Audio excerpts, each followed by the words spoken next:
Touchlines. This evening, we'll be looking at the Black Stars, and the topic today is what is happening with the Black Stars ahead of their two AFCON qualifier games.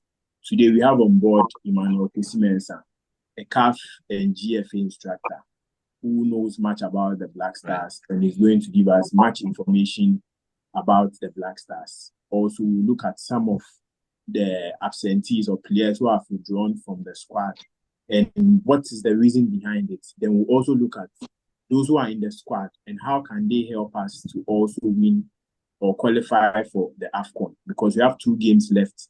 And what is the possibilities of we qualifying for the AFCON? What do we need to do to get to the AFCON?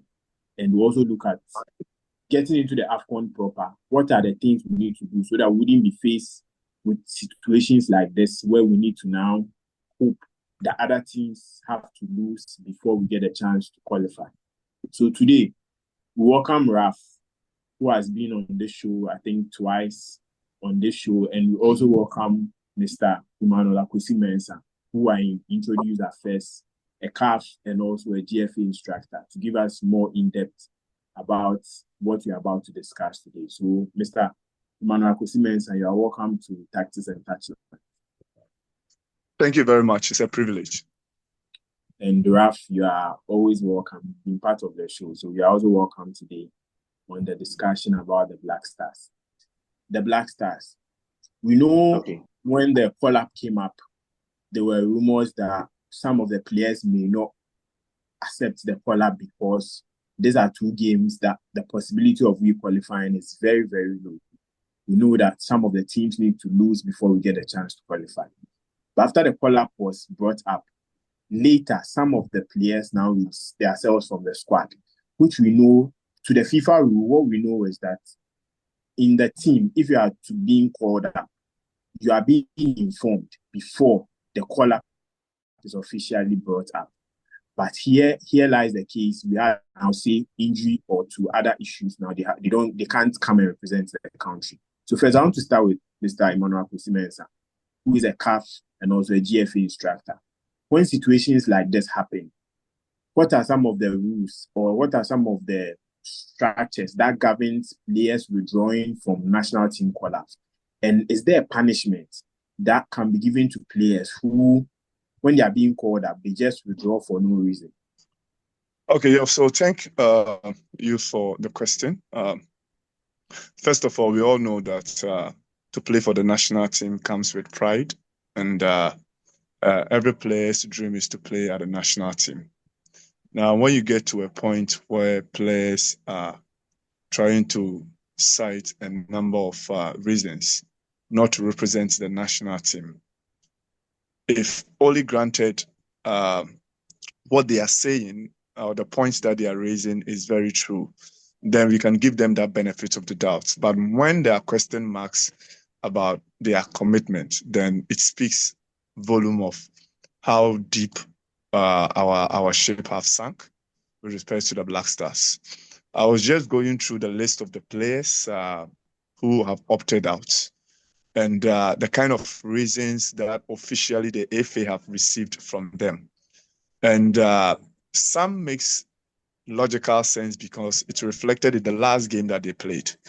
And let me put this one through.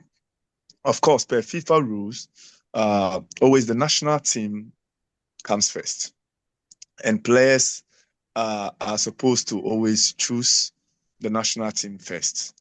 There are possible punishments that some clubs suffer if really they involve players in some kind of conspiracy just to skip national team matches.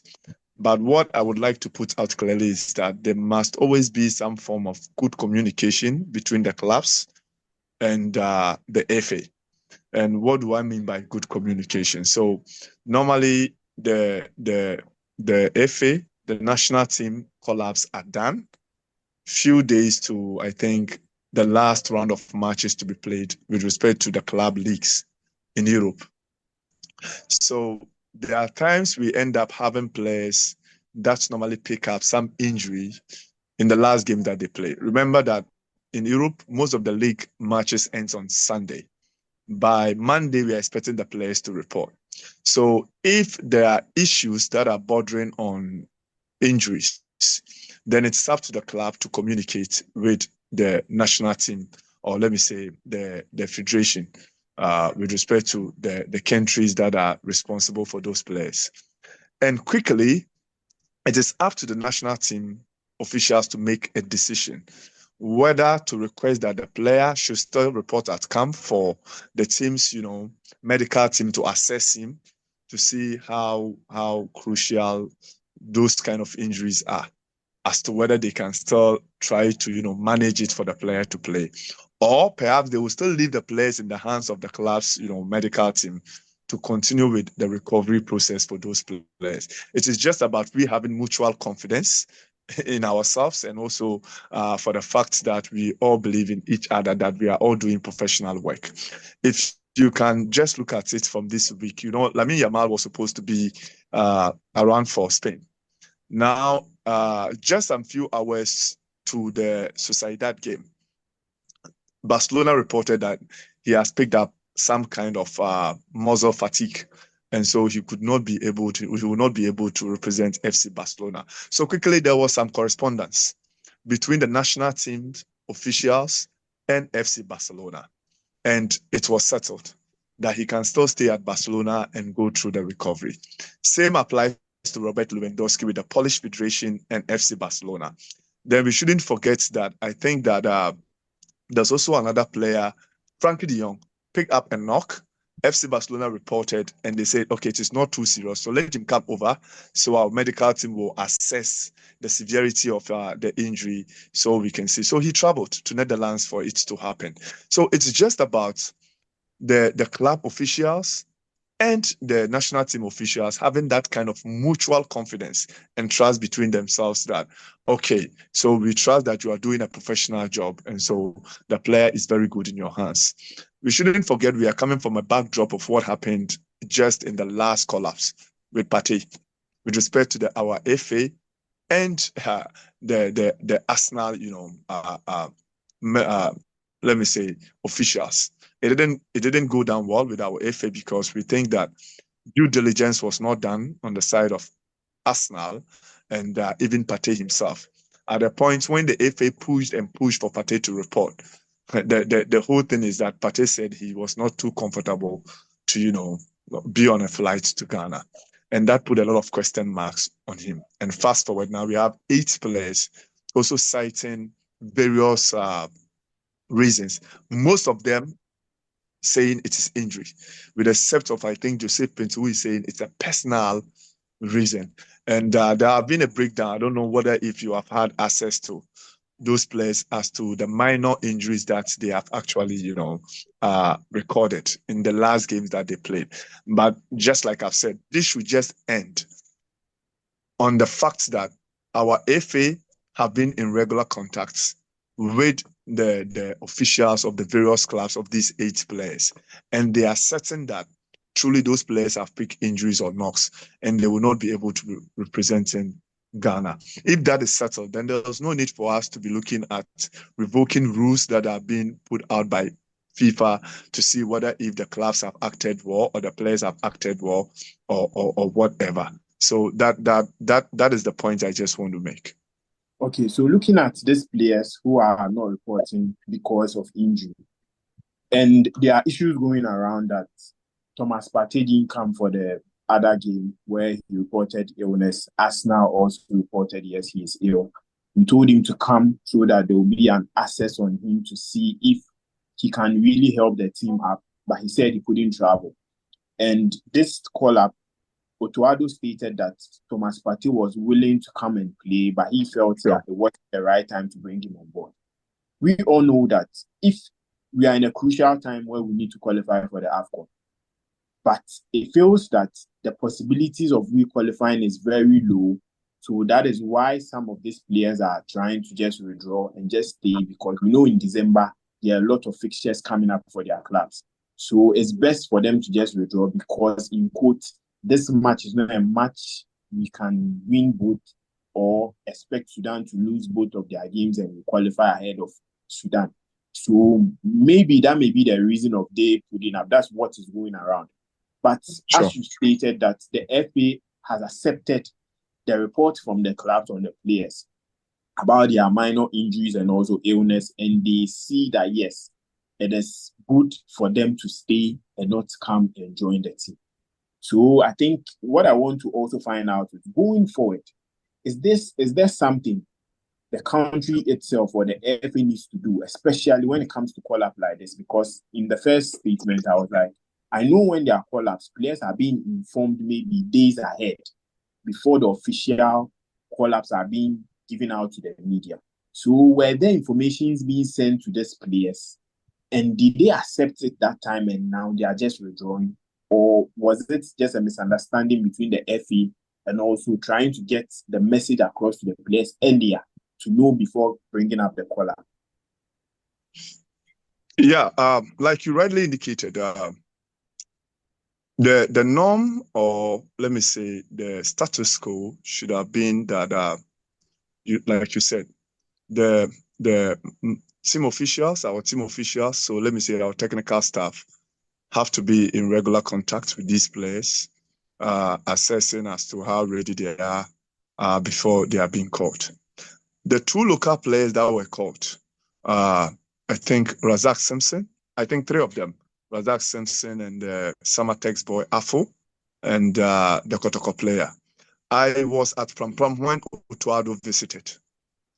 They were playing a game, so I saw him with the Galaxy's coach, Didi Dramani, and I think they discussed extensively on the readiness of these players. And I think that was when he was also confident enough to bring them into the fold. So, like you said, there should always be that kind of regular contact with the players. But there again, it also goes back to the point I made that the player might be ready almost a week ago, but they always play some games just fortnight, or let me say some games just 2 days before they travel, 1 day before they travel. So a lot can happen. And the whole week are training, preparing for the final league matches before they jet off for the international break, might also make some kind of, might also bring some kind of misfortune. So, like I said, there must be some form of regular communication. And if people now have room to now think that, okay, these players want to skip the games because they think that we are already out. These are not important games. So why should I even risk coming to play and even getting some injury or what? So even if it's a minor injury, I can just knock it off. Now let me just try to fake it. People would definitely be right to be thinking like that, especially because of the environment, because of the atmosphere now at the Black Stars. There have been leadership problems. There have been issues where they are, let me say, showing or registering displeasure about how the FA president gets talk to them or address them right in front of camera. So these are inside issues that might also have warranted these players trying to stay off the game. It is not the best for Ghana. It is not the best for our country because we're always looking at players that will just like, even if I'm injured, I want to be here. These are the players we are looking up to. That have been the standard. That have been it. Because everybody that have played in the past really played for the badge.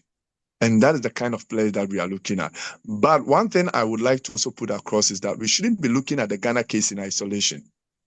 All over the world, if you have actually looked at international breaks, currently in England, so many players too are opting out of embarking on international trade, so or international assignment.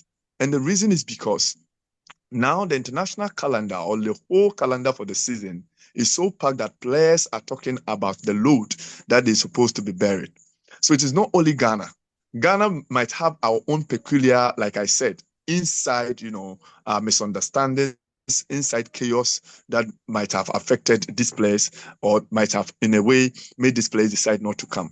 But generally, we should also look at globally what is happening in England, what is happening even in France. We saw how Mbappe decided not to go. What is happening even in Brazil when Vinicius decided to opt out? So many players, immediately they are getting to the point of, international break. They now want to opt out. So it's a general problem. The calendar is so packed. And I think FIFA also have to be be looking at that aspect. In as much as these players are playing for money, they are human beings. Condition-wise, they need to always be fit for games. They need to play 100%, with less fatigue. And gradually, we are getting to a point where most players come for international break and they return with injuries, and it affects clubs that they think that they pay so much for these players. They pay these players so much than the country pays them. And so indirectly, they feel they own the players even than the national teams. So until all those fracas, or let me say all those externalities are dealt with, it is not only Black Stars, but national teams are going to, have this kind of back and forth with the clubs as to releasing players and players deciding to fake injuries and those things. So going forward, I think that it's a global issue, but we as Ghanaians must be more worried, because I'm saying that if you have gotten to a point that players now don't feel like I need to just come and sacrifice for Ghana, then it means that our ship have sunk so deep, and we need to have a critical look at that. Okay. So, Raph, being a fan of football, being a fan of the Black Stars, we know we need these players to qualify for the next AFCON. And it's important they all come to play. But now there are issues of injuries. As Mr. Mensah stated, that now the calendar for footballers are becoming so much that now when they are being called for international duties, they feel, okay, this match is not an important match, so they need to opt out.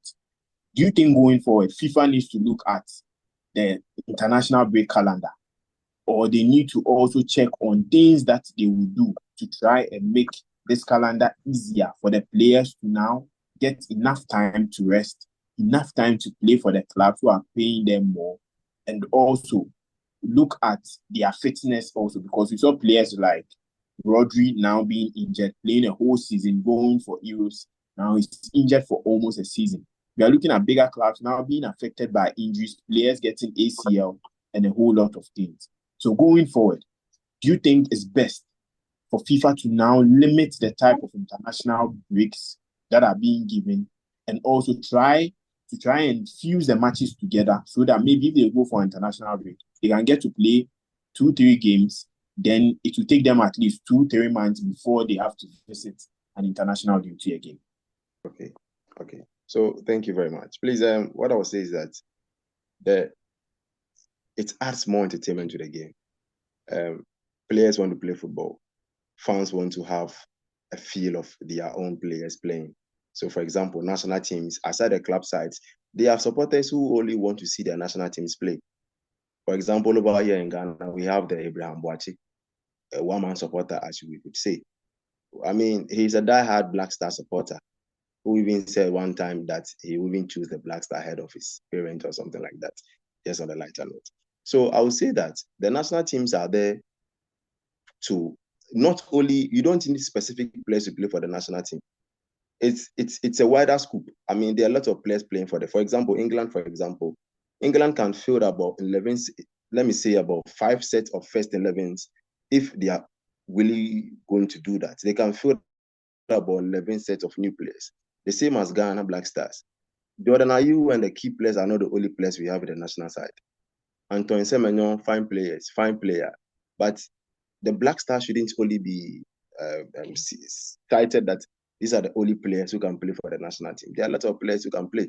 So if some players have decided that, which I'll come to that the reasons why they decided to opt out of the national team at this crucial time, there are lots of players around. For example, Kotoko's goalkeeper, Frederick Asari. I was at Pram some other time, some years back, I saw him there. This current call-up is no more in the setup. Black Stars keeps changing players game in, game out. So all I will say is that, per the question you asked me, it adds more entertainment to the game. Yes, even though the games are many, players will be tired. That is how it's supposed to be. Because the national teams also have to play so that they prepare for the tournaments and other things. So for this question, that is the answer I can give. Yeah. Okay, so Mr. Mensah, let's look at something, especially when it comes to the national team.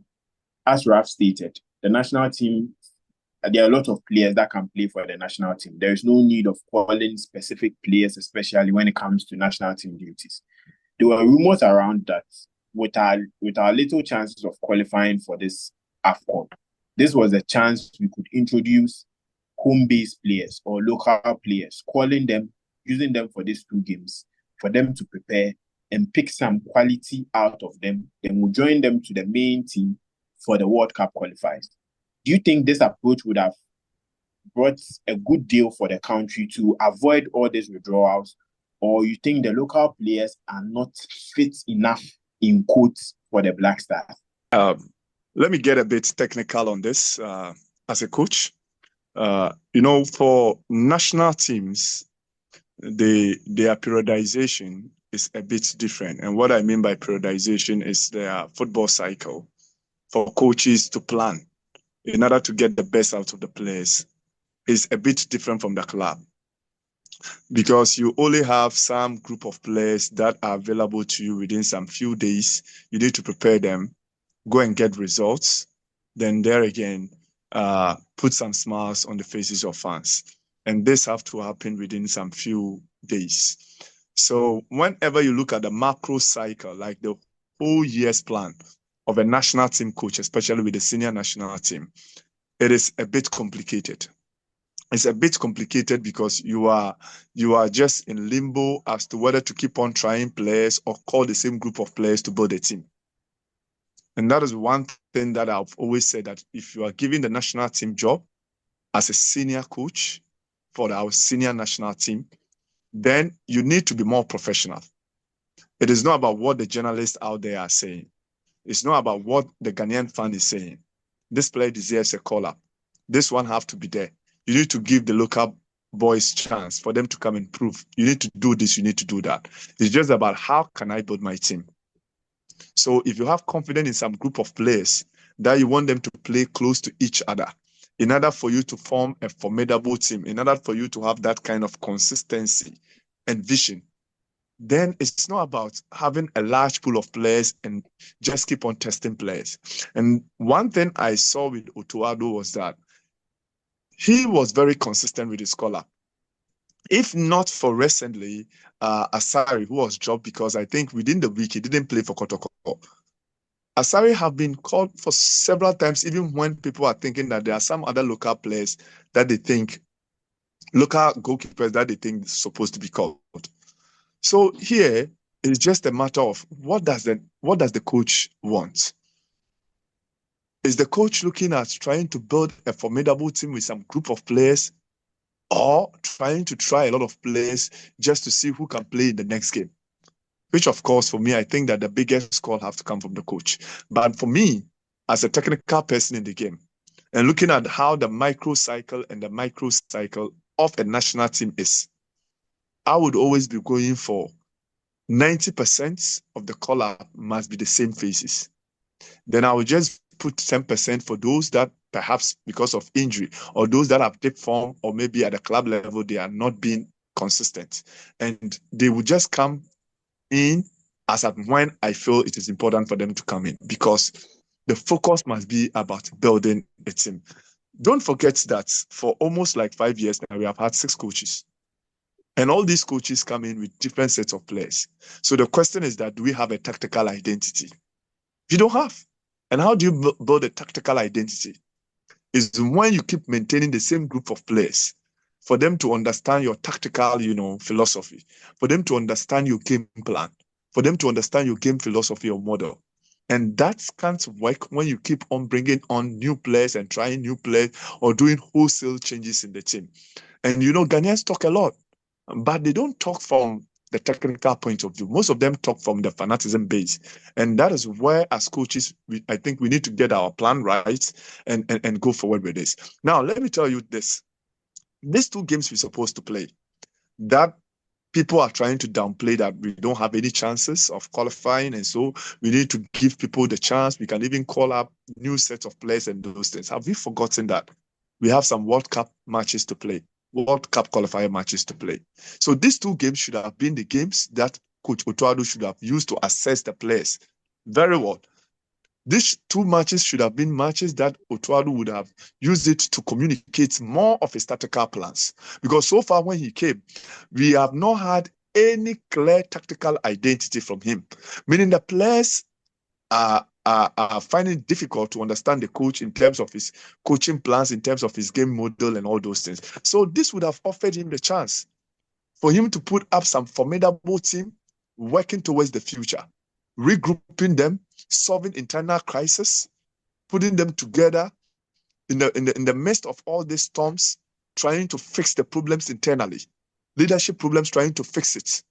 And it would have been good to have all these bulk of players in there. It's not that you get new players and you are trying to solve problems that are mostly associated with those that are out. You need everybody on board.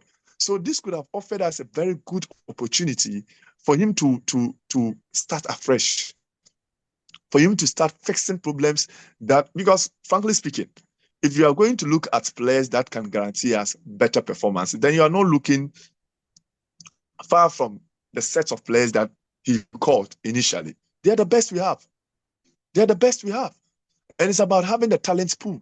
I'm not saying don't give others the chance, but I'm saying that there's supposed to be that bigger plan for some players you feel they have to always be consistent. Then you just have a window that you can bring in some new players in there to also come and test their strength. But it can't be a wholesale thing, because you're also looking into the future and trying to regroup and getting the best out of the players. And just like I've said, and you are doing all these things, taking notice of the fact that your microcycle is not at the club level, where they go for preseason, you have the players for almost 6 weeks for you to, sell your tactical plans to, for you to do all the tactical periodization that you want to do. We're talking about players that report to you within space of time, like 2-3 days, you have to get the best out of them. And so it is only this number of matches, and as they play as a group, like together, that is where the coach can get his plan very clear to them. But it's unfortunate. All these things are coming up, and the coach have to still be doing the back and forth. So it's up to Otuado maybe to use this platform to say that, okay, those who couldn't show up, now some people have showed up and they're going to compete you for your position. But for me, I know for sure that the players that are missing, they are the same players we would need going forward, because they have a lot of talent. Okay, so let's look at Otuado handling the national team. We know he came at first, helped us with the World Cup. He had to go back, and now he's in officially to handle the Black Stars. Why I'm asking about Otuado is the first question is, I want to know, is Otuado the right man to lead this young set of players to that record we were able to set, getting to the quarterfinals of the World Cup? And also with the captaincy issue, we saw in our last 2 games that the captaincy was given to Mohamed Kudus. And in this game, in these 2 games we are about to play, he's stating that now the country's captain is Jordan Ayew. I want us to look at the captaincy issue. Was it the right approach, now shifting it to Jordan Ayew?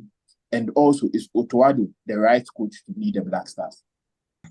Okay, so the whole issue about who the right coach is, sometimes it's very difficult for me to answer. For me, looking at Otuado's pedigree, for him to have worked at Hamburger with the U19s, for him to have been with FC Nordjylland as an assistant, for him to have worked at Borussia Dortmund under Tadic, for the fact that within that particular year, Tadic boys were able to make it to the UEFA Champions League final, tells you the kind of coach he is. It's unfortunate that in Ghana, we crucify coaches even before they take off. We'll just run them down. We'll just say a whole lot of things to them. And if the coach is that person who is more of a social media friendly, the coach hears some of these things, and that even affects his performance. That even affects his confidence going forward. And so for me, I think that per the work that Otuado have done and the class of players, Jude Bellingham, the class of players that he has worked with, at the point people were calling him a scout coach. That was the tag that was given to him. But I've watched it, Otuado, who have been leading sessions, main sessions in Dortmund, main sessions, taking part of the whole 4 sessions, the Mayo cycle of Borussia Dortmund. But in Ghana here, we're painting different pictures, okay? And remember that even in the world, so many countries have gone in for tried and tested coaches, they have also failed. So the whole thing about right coach or not is just about what you are bringing in. And for me, Otuado's coming, I had no issue with it, because A man have to be given the opportunity for him to prove himself. Just that since he came, things have not gone well for him. And that is what brings the question mark on him. But per the CV he was bringing to coach the Black Stars and looking at the coaches I've seen in the past, coach Black Stars, then I would have also gone to say that Otuado was the right man to come. And he also having a short stint. And I was thinking that what happened in the World Cup, he was there. He saw what happened. He worked with Chris Hughton as his technical manager. Chris Hughton came and basically he also went to the AFCON and things never worked for him there. But if you compare, then I was just like, okay, this man have seen it. So for me, in terms of even experience and transition wise, and with respect to the work that he has done in Europe, I saw him to be the right man. But just like I said, he was even crucified. John Pinto was even crucified. Why did you even choose John Pinto? He does not have the qualification to join you. Who is he? He's having credibility problems. So, frankly speaking, they started on a wrong footing because the allegations and the whole lot of bad tax that were put on them made their work very difficult. They started very well, especially winning against Mali and winning some few matches brought some kind of fresh air. But, football is always a journey. Sometimes it becomes a bit steady. But as a coach, you always have to have solutions. And frankly speaking, when I met him at Pram Pram, he spoke with me and he was just like, there's a problem, but we will fix it. I've spoken to Fatau Dauda, the goalkeeper's coach. I've spoken to even John Pinto himself, and they all have this perception that it is just a problem, and they feel they are the right people to fix it, so they will still fix it. So for me, I always will say that what he had and the experience he has had, he was always the right man, but just that Ghanaians never embraced him, and that is usual of Ghanaians. I think you also talk about the leadership. Yeah. That is also one aspect that I was so disappointed with Otto. Disappointed in the sense that he has played for the national team before, and he knows how this whole leadership and captaincy issues affect the Black Stars from Abedi's time. Fast forward, Akwesi Appiah, the transition from Asamoah Gyan to the DIO, we saw the mess that it created. And so I was thinking that at least Otto would have learned from it. Jumping Jordan Ayew and giving the captainship to Kudus, for me, was a non-starter. For me, it was a wrong call. And the consequences, he himself have realized it has been so huge, and have now decided that I need to go back and do the right thing. As to why they took that decision to give that captainship to Kudus, I'm yet to know the reason. But those of us on the outside, we think it was a wrong call. And now to reverse it to Jordan, supposed to have been done earlier on before even the Sudan game, in order not to even invite a whole lot of pressure on him as a coach and even on Kudus. So for me, I think that I'm a bit impressed that he has returned to the status quo, or he has returned to what he was supposed to do initially. But the first call, for me, he had it wrong and it was not the best. Okay. With the captaincy, and also, as Mr. Mensah stated, Otuado said there was a problem and they will be fixing it. Do you think the problem is above the coach and the players? Because we've seen Chris Hughton being one of the top coaches in the EPL, took Brighton to the peak of their football career, and now headlining the Black Stars, he couldn't even handle the team. There were a whole lot of chaos around the Black Stars, and now Otuado is facing the same thing. Are you looking at it from the aspect of it's not just about the coach or the players, but we are looking at something that leads to the GFA? Can we link all these problems to the GFA? Because we've seen against Sudan, against Niger, where players were being talked to, and there was a video that was trending around. Do you think these are some of the things the FA needs to sit down to try and put themselves off, make the coaches or the technical team handle the Black Stars well, especially going into crucial games like this? Well, thank you. As a fan, I'm actually listening to what Mr. Emmanuel Mensah is saying, and I'm also in agreement with a lot of things that he's saying. But with the national team, and as Mr. Mensah said, Otuado has led sessions at Borussia Dortmund. It's not an easy feat to achieve, coming from, I mean, let me put it this way, a black man or a black manager. It's quite difficult. I'm yet to see a typical black man, let me put it that way, sorry to say, managing one of the top European teams. But then he said he has led sessions at Borussia Dortmund. It means Otuado came with a very huge CV. Now the question is that, why is he facing a lot of difficulties in the national team? Why is he not being able to set up our team very well, to the extent that Ghana is losing to Niger in Accra? Or, I mean, the games Ghana is losing, the sort of games we are losing, sometimes it beats our imagination as a fan. I ask myself, we have the key players in our setup, the Jikus, top players. Gideon Mensah playing for Auxerre. I watched the last game of Auxerre against Marseille. Fantastic display. Look at the individual players we have. So why is it that Otuado is not able to turn something up for us to be able to win games? Can you imagine an AFCON without Ghana Black Stars? It's a big disaster.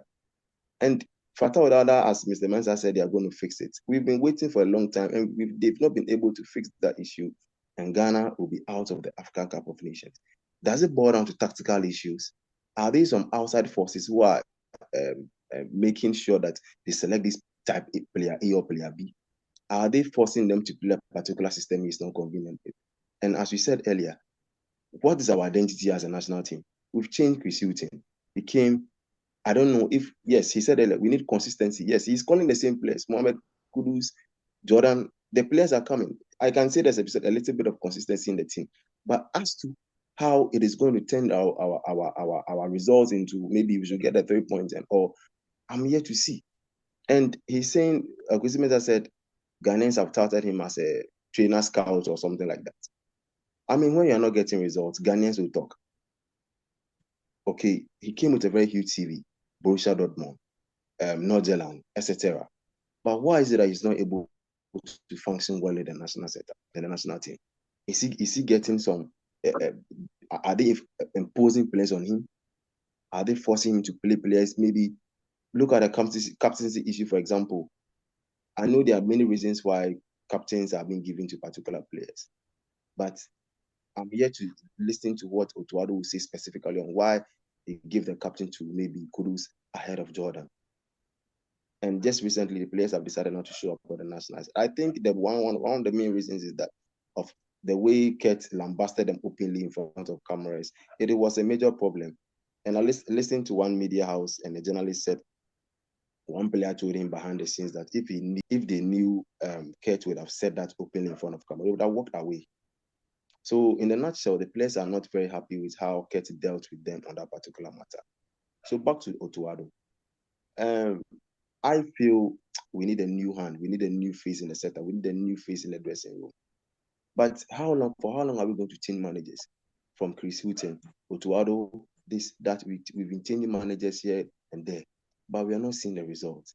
But if I should side with Mr. Mensah and we should maintain Otuado, how is he going to change things? When is he going to change it? And how is he going to change things in the Black Stars? That is all I can. Let me make a quick reaction here to.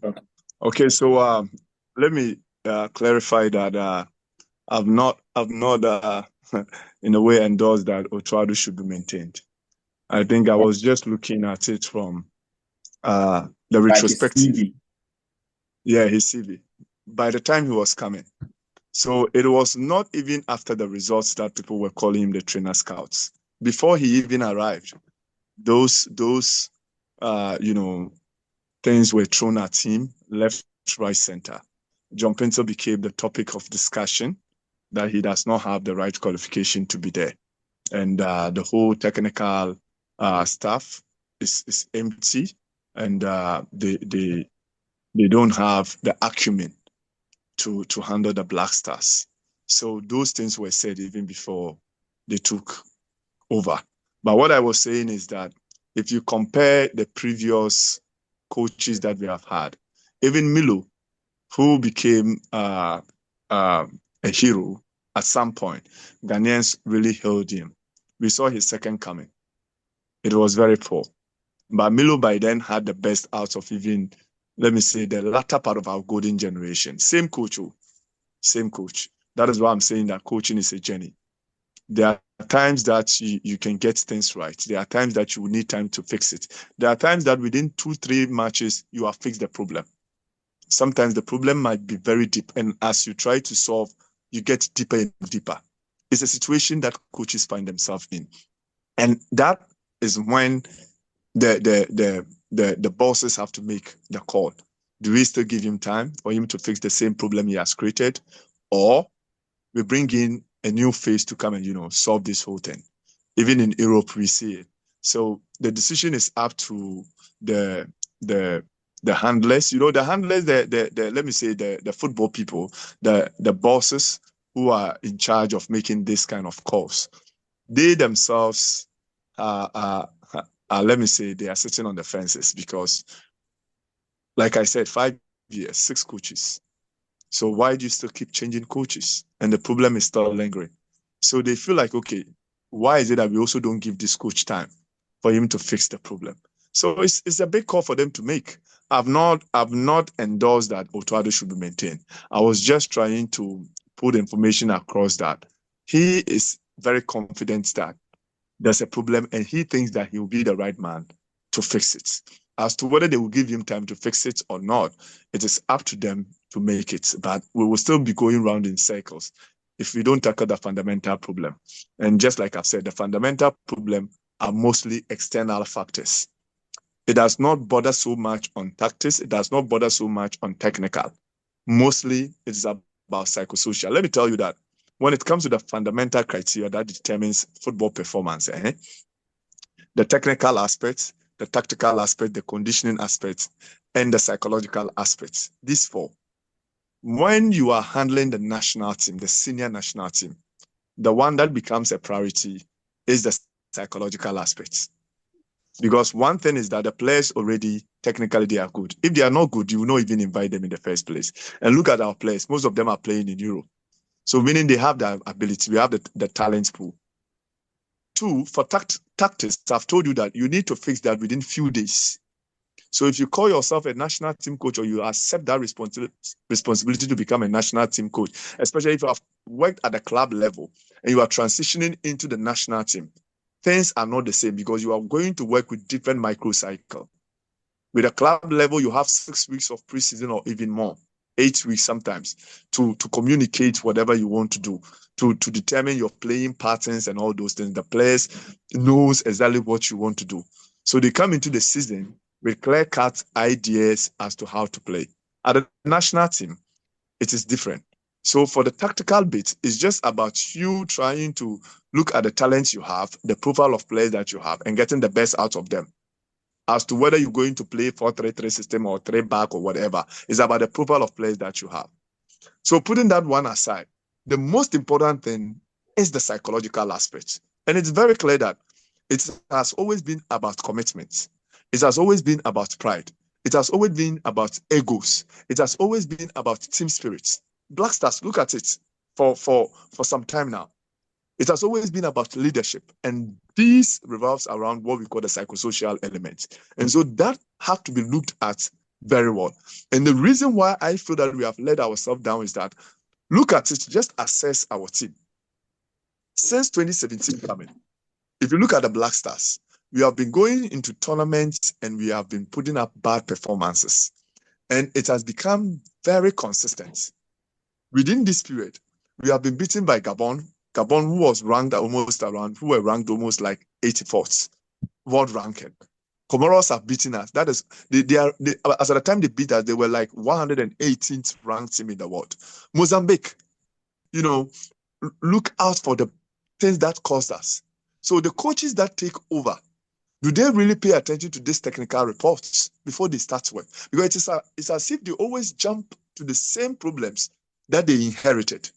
It's like within 2-3 matches, it's like they are out and they go back to it. So what it means is that there have been a lot of technical reports that they have never ever paid attention to, and that is my biggest worry. Okay, so let's look at the game.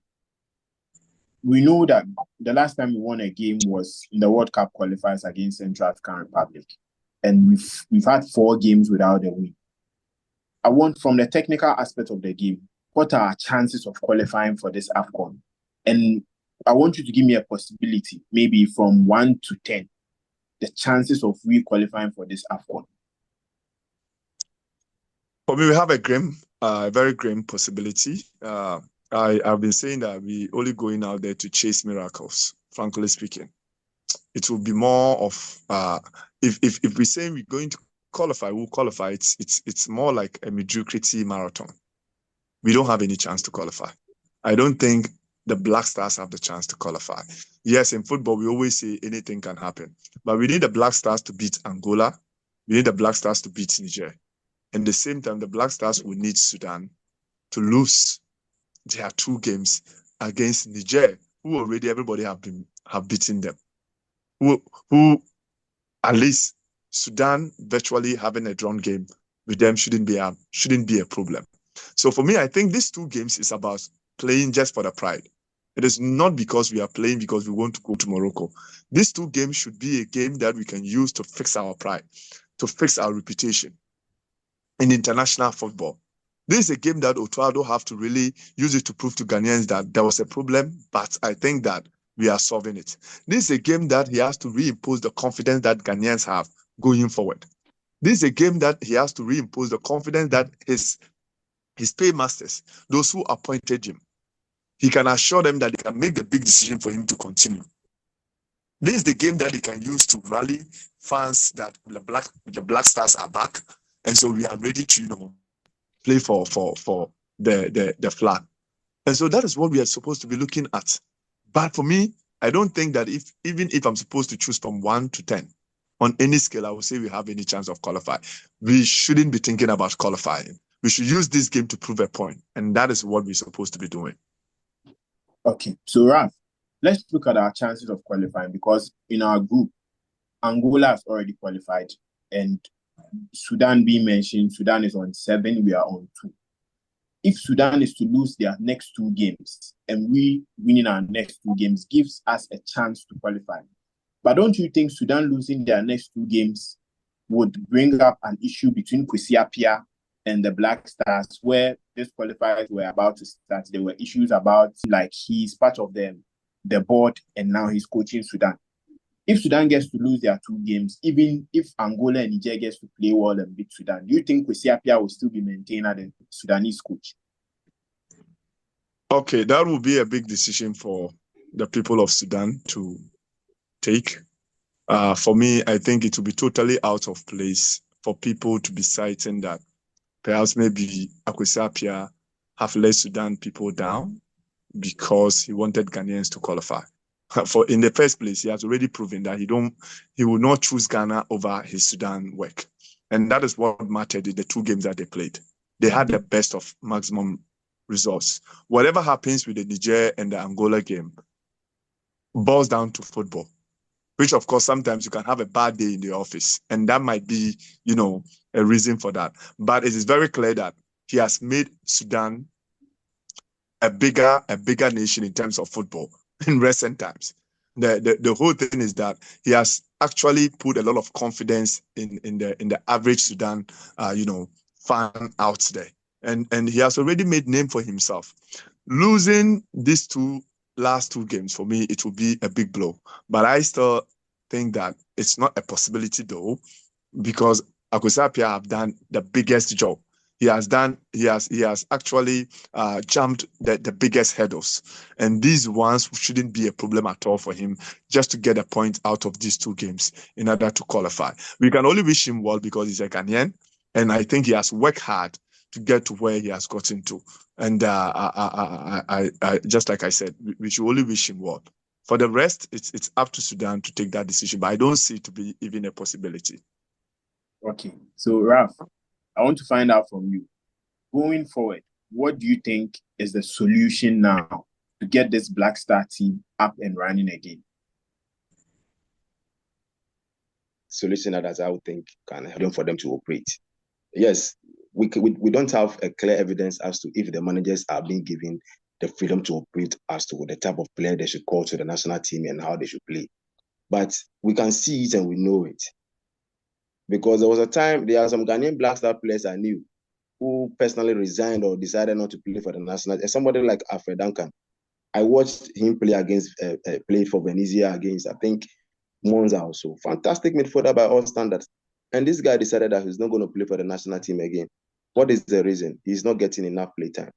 Abdul Majid Waris, he decided not to play for the national team again for the same reason. I don't know what is inside or who the external factors affecting the managers, but most of the times you can see clearly that there's a direction that has been there, that program for them that go this way and go that way. They don't have the chance to operate. Even if we bring in a new manager and the same thing is there, the same football people, let me use that word, the same football people are there who are dictating the pace for the manager. I'm not sure it's going to work well. Even if you bring Jose Mourinho. I got to remember before our last World Cup, Javi Reina was the manager or the coach for the French women's national team. Javi Reina has decided that he would manage the Ghana Black Star team. I don't know, he likes the Ghana Black Star team so much. And we know Javi Reina, the track record he has in the African continent, what he has done in the African continent in terms of winning the AFCON for 2 different countries. And this manager was willing to manage the Black Stars. He wasn't giving the nod. Instead, our people said, okay, we need a Ghanaian to manage our team. And this is the result we are getting. It has been one of his biggest dreams to manage the Black Stars. But these football people want somebody they can control. Javi Reina is a very tough person to deal with. If you speak with some of those who have been with him and then they know how he operates, he's a very difficult and a tough person to operate with. He won't allow you to impose his things on him, ask him to do certain things that he's not willing to do. I mean, there are managers who, there's one manager who managed the Black Stars, and after managing the Black Star, I think Milo, no, I'll get the name of that manager. After managing the Black Star, he said there are many issues. He even made mention of black magic in the national team. I mean, these are all issues we have to deal with. There are factions in the national team. Players have their camp. Jordan Ayew and his people. Kudus has his people. Even when Asamoah was there, Asamoah's 50th game for the Black Stars, he came on with his own armband. Before Baby Just was substituted, the next person, Jordan, also had his own armband. Look at all this. These are all things that brings the national team backwards. It is not moving our national team forward. So going forward, I think all these things have to be squashed. They have to be an understanding between the team. The manager who comes into the house should be a very big figure. And I feel we need someone who has the pedigree to manage them. You know, for example, our new Black Star team sees a manager like yours. Just example, Jose Mourinho in their setup. Jose Mourinho at in the helm of affairs. It is going to give them some kind of level of discipline. But I feel they don't respect the local coaches enough. Let me put it that way. But if you have a manager that they can respect, I think they're going to give their all and play their best for the national team to be able to thrive. Okay, so as I said, with the 2 games coming up, on your side, what do you think our chances are for qualifying? Because as I stated, if Sudan are to lose their 2 games, a lot of eyebrows will be raised on Kwesi Appiah's chances of even maintaining his position as the head coach. So do you think there will be pressure on Kwesi Appiah as a coach? That is one. And also there will be pressure on us to try and influence whatever we need to do to qualify for Morocco.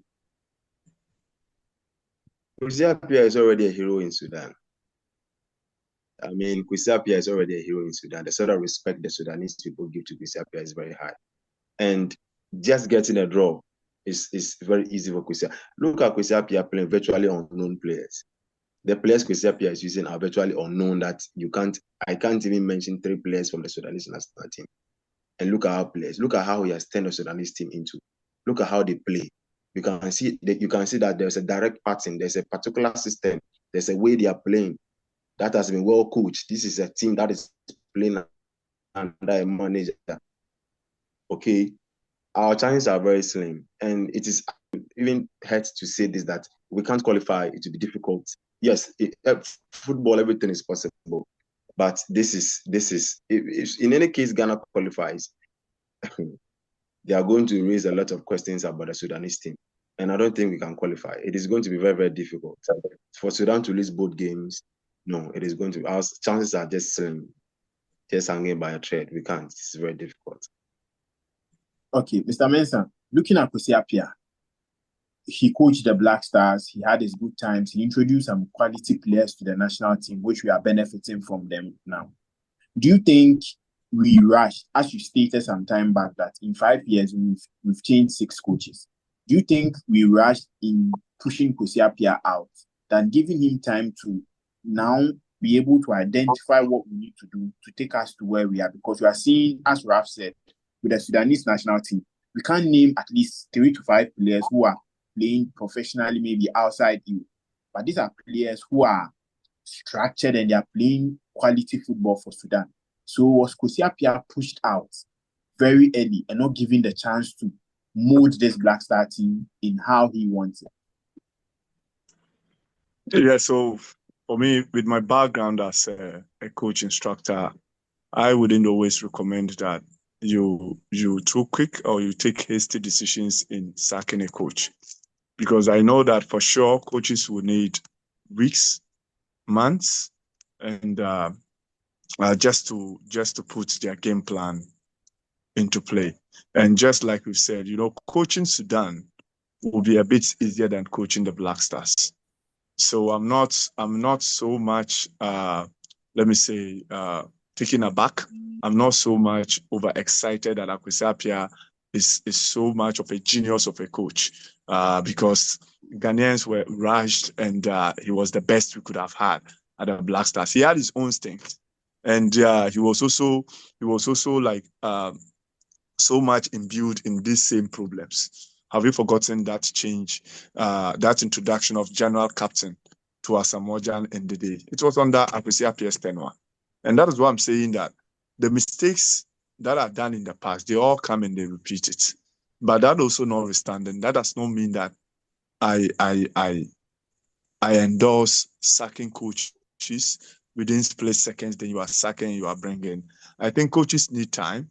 Coaches have to be given all the time so that they can just hit around all the benefits of the doubt in order for them to prove themselves. So for me, I've always been an ardent supporter of giving coaches time. But like I said, Kwesi Appiah had his time and the results were not coming and he was fired. And Ghana should have moved on. But it's like we are still running in cycles.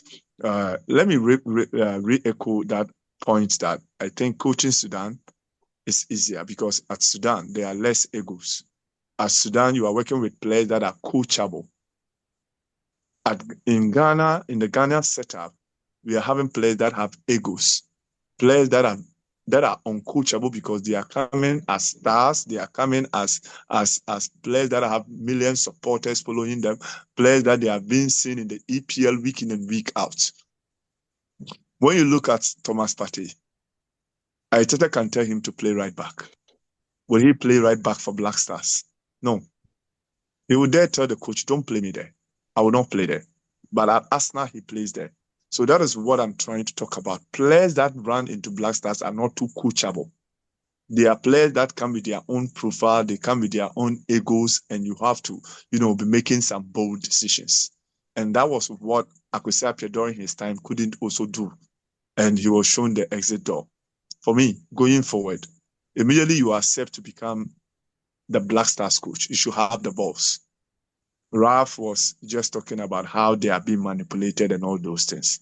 For me, if you appoint me as the Black Stars coach, you have appointed me. The fact is that you will pay me, but I still have to get results. So if you put some players down my throat, and I know there are players that will not give me the results, then I even accept. At the end of the day, you will still end up firing me when the result is not coming. So anybody who just gets in there and accepts this Black Stars job must be somebody who might know his left from right. He should know the players that I want. You should know the players that will give the result. Because if the FA president or whatever executive body they are saying I should pick this, and I don't pick and I'm getting the result, it's about the supporters against the FA. And no coach who will be getting results will be sacked by the FA, whether they force players on you or not. So it's just a matter of the kind of coaches that takes up this Black Stars job. If really coaches are there and they are complaining that players are forced on them, and at the end of the day, they take that decision just to favor their bosses, and at the end of the day, they still get fired, then I don't know the kind of coaches that they are. For me, I will never walk into the Black Stars job and you dictate for me. You hire me because you want results. So I need to select players that will give me the result. So that when you fire me, I'll be responsible for my own decisions. It's as simple as that. You don't fire me whilst you were the same person who caused the problem. Then who am I? Do you have reputation? Do you have principles? Do you even understand the work that you are doing? So this whole thing that people normally talk about Black Stars coaches being decided for, in the first place, those there, if really it is true, then they don't even deserve to be Black Stars coaches because they don't know even what the job entails. They don't know what it takes to make big decisions that can bring them results. So I think that is it. Okay, so let's look at the two games, Ghana, Angola, Ghana, Niger. What do you think the scoreline would be between Ghana and Angola while you are going to Angola to play this game, and also Niger coming to Accra to play us? What do you think both games scoreline would be? For me, I think we should be able to beat Niger in Accra. So 3 points there. Angola, it will be a dicey game, especially when they came here to beat us. They are full of confidence. They are on top of the table, and so they are definitely the favorites. And they are playing at Luanda. Yes, we have had very good stints in Angola in 2010. So we can also pick up from there because that was when we played up to the final until we lost to Egypt. And we beat them in front of their own home fans in 2010. So that can also be the kind of motivating factors that we can take into that particular game. But for me, it's a game that I see to be 50-50. But for Niger, I can settle for the 3 points for Black Stars. Okay. So Raph, with the Ghana, Angola, Ghana, Niger, they are crucial games for us. If we are expecting Sudan to lose and we getting the chance to qualify, these are games we need to go up and win. What do you think the scoreline between Angola would be, and also the scoreline between Niger here in Accra? I think our game against Niger and Accra, I think we are going to pick the 3 points in Accra. At least Ghana will pick the 3 points just to give our fans something to smile home about. And then against Angola, away. In our game against Angola, the goals we considered were just basic defensive errors from our central defenders. So I feel at least we can get a draw. Okay. There for them to play in their club side. So they will not give the 100% when we go to Angola, but in Accra, they're going to pick the 3 points. So we pick the 3 points here in Accra, while they are in Angola. I think it's going to end in a scoring draw or a goal. Okay, so Mr. Mensah, finally, I want to find out. We know the FA brought up a blueprint for the Black Stars team and a blueprint for even Ghana football going forward, where the path we need to take to get to the glorious days that we used to live. We've seen even books being brought up by the FA. Do you think the FA is going through the process they set up in those books as the blueprint they are following to success? Yeah, that is the DNA, the agro football. I don't know how many of us, lovers of football, how many of us have been able to read that.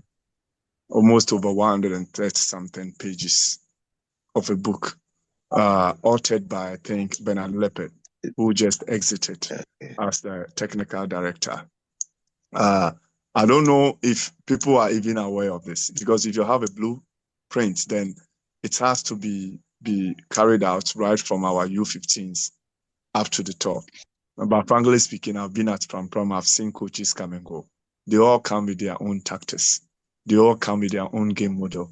Some are playing the 3-back, some are playing the 4-back. And that is not even the problem. It is not about the structure organization, but it's about the elements of the game. It's about the principles that is being played in the game. According to the agro football, I think it is bent on freedom of the players to play.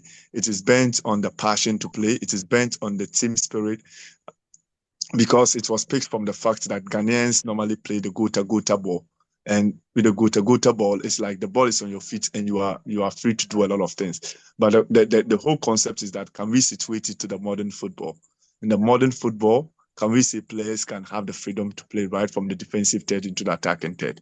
So the interpretation of the DNA itself, for me, I think has not received much audience. Whatever is in the book, as at now, stays in the book. And there must be a massive platform, a seminar with all national team coaches coming on board, inviting other stakeholders like the major clubs like Right to Dream and co, which of course will be very difficult because Right to Dream targets the international market. But they are the ones that are producing almost the best, let me say, athletes or the best players for our national team. But these are the major stakeholders. They are the ones that are supposed to imbibe in our DNA. And for us to have that identity, that is a long way to go. That involves a very extensive consultative process. That involves, let me say, pragmatic steps to get there. Other than that, whatever was written by Bernard Leopard will really stay in the books. But there's also another question that whatever he wrote, is it our true identity? Because it is about the coaches and their philosophy and what you've written to them for them to implement. So these are things that I think can be discussed another time. It's an extensive conversation and I'm privy to it because there's an input I made in that DNA with respect to women's football. But I think that we will save that one for another time. One point. Just 1 point. Then I will just, check out. So one thing that I think we also have to be looking at is that the Kurt administration, though people have seen him to have failed, but I think there are some important things that he's doing down there with grassroots football, especially if you have paid attention to the recent KGL games that have been going on, the U15 games that have been going on. It is creating a platform for national team coaches to select talent all across, our country into a pool that can be trained for future, engagement. And looking at how recently our national team categories in terms of the teams from U15, we have U16 and all those things. If not that we have just stick to it as it is on paper, and we can put in a lot of some willpower, a lot of energy in implementing it. And the U16s can just visit Pram for some time. The U15s can come. The U17s are there. The U18s, they all come and go. Then we can have a clear-cut career pathway where our players can be progressed. The talents that we see all across Ghana can progress there. I think Kets have started very well at that level, but we want to see more energy into that. We want to see that political willpower behind it for it to be implemented. And if that is done, then what we are seeing now, perhaps maybe the solution might come later and in future. Thank you. Okay, thank you too. Thank you. And thank you, Mr. Mensah, for honoring our invitation and coming on the show, giving us the in-depth analysis from also the instructor or coaching instructor side for us to understand what we need to look at, especially when we appoint coaches. It's not just about just appointing the coach and just after 2 games, you are looking at sacking him. The coach needs to be given time to also implement his strategies and his plans. So going forward, I think we would have another section where we would now dive deeper into the DNA to look at every sector of it and look at what we need to do to make sure that the Black Stars in the next years to come become a successful national team, winning the AFCON and also breaking records in the World Cup. So thank you for coming on the show. Thank you, Raph, for also coming on the show. We'll be looking forward to meeting you again and also having a deep discussion about Ghana football. It's always a pleasure. I would like to, before we go, I'd like to ask Mr. Mensah something briefly before we go. With Agro football, I read somewhere that it was actually brought up by the late Emmanuel Mensah, and I don't know how Bernard Leopard rather was the one who came and then rewrote the style. But the Agro football I know was started by Emmanuel Mensah. I don't know how true that is. But as you said, we will keep this for another time, and then we'll have another conversation on that one. Then. Sure. Yeah. The agro football has that is us, you understand. But just like I said, officially it was chronicled by Leped. Because if it was played by Afrani, what were the elements?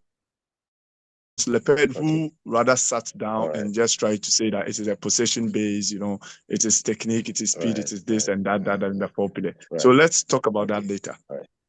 Another time. All right, sir. Thank you very much. Yeah. Okay. You're welcome.